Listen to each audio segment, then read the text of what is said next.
Hi everyone, अगर आपका ख्वाब भी है सबसे अच्छी और जदीद इंग्लिश बोलना तो ये वीडियो है सिर्फ आपके लिए, क्योंकि इस वीडियो में हम सीखने वाले हैं खाने वाली चीज़ों की इंग्लिश।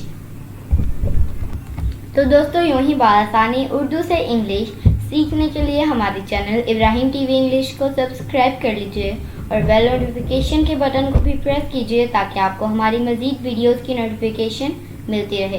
तो चलिए शुरू करते हैं अपना आज का लेसन। खाने वाली चीज़ों की इंग्लिश। फ्रिटर्स, पकोड़े, पैटी, समोसे, पाइनएप्पल, अनानास, योगर्ट, दही, लेमनेड, नींबू पानी।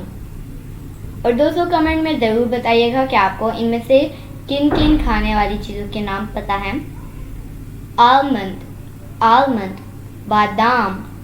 सो my dear friends, I hope आपने बहुत कुछ सीखा होगा इस वीडियो से। इंशाल्लाह we will be talking in next video. Take care, bye for now.